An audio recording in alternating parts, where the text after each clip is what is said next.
I have a chapter about getting back into the world. What do you mean by back? Back from what? Well, if you pick up such a book, you're in an introspective phase. Introspection is not a good place to be in. You're anxious, you're probably depressed. So you want to get in, have the tools, like tools that we have here, and get out as fast as you possibly can. When you're introspective, it means that you have some question and you want some answer. Doesn't matter what it is exactly about. So after you get your answers, your personal answers, you have to deal with life. Even if you had extremely hardcore existential crises, you figure those out. Now you still have to take a shit, eat, sleep, repeat, relationships, all that. So how do you do that? Well, first, you have to establish some benchmarks. What am I thinking about? Is it something about the past? Or maybe I'm not understanding the present? Or maybe my vision of the future is crap? If all these three levels are okay, the idea here is good enough. We are shooting at good enough. And then here's a hierarchy. For example, if you are taking too many substances, for example, too much alcohol, you need a period where you just quit. You need to establish some health. Then you need to establish some physical movement. You can just be walking around the house or the block, and basic nutrition, like decent nutrition. Then after a few days, you're gonna feel vital, and then you can move to working or weight training or writing or whatever you want to do, really. But there needs to be some hierarchy. You can't drink your brains out every night and expect the other morning to just be like, I'm gonna go to the gym and eat veggies. Yeah, right. You have to take care from the instinctual side. So when you look at the tower, start at the base. Health, calories, movement, then more sophisticated stuff. Okay, I see that you also have a chapter about physical training here. That's a basic guideline to become an intermediate lifter. I do not believe that most people should train 6 or 7 times per week. There is an exception. If you are on a quest is defined like 2 or 3 months of extreme something, which if you do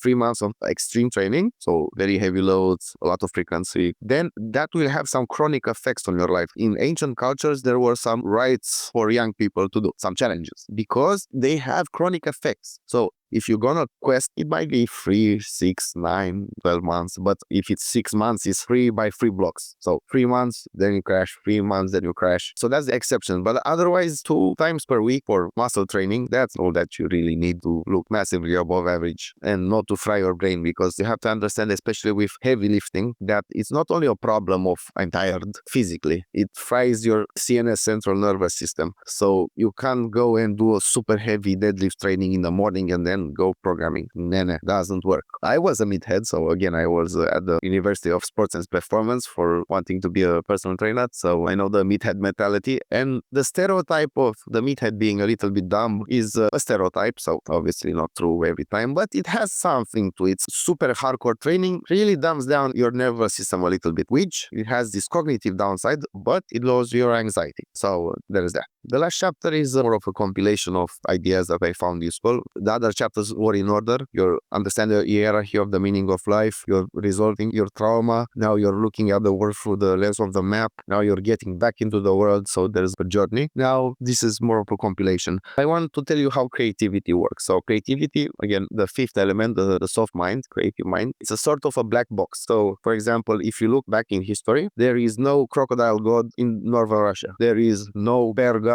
in Egypt. Why? Because people extrapolate from what they feel, think, experience, learn, see, feel. So, of course, there will be the crocodile god in Egypt and not in Russia. Another good example is Ezekiel. You can Google biblical accurate angels to see some abominations there. But when you look at the angels like this, you see that they have wings, eyes, rings, animal heads. All these things, Ezekiel, in his lifetime, he saw those things. And he probably went into a psychotic episode, and the creative mind is overly creative, and he generated these images. But these images are based on things that he knew, experienced, or are metaphors. There is no random creative thing. In a sense, God created everything, and humans don't really create things. Human beings reimagine things. So that's what we do. We reimagine things. That's the technical way it works. For example, you have the rings, the eyes, the ears, the symbol of the angel, these biblical accurate angels, and then the creative mind does this.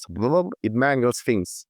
So you have this being that floats, that has wings, but eyes, but head of an ox, all these complicated things. And it's much easier to see that in ancient times because they had less references. For example, now I probably listen to 10,000 hours at least of music, and you've seen more things and know more things than all the sultans, wise people around him, all the whatever scientists existed in year 1000, let's say. You've experienced and know 10 times, 100 times more. So when you create something now, the references are much more convoluted, it's much less obvious, which doesn't mean that the basic mechanism is not identical. It is. Hey,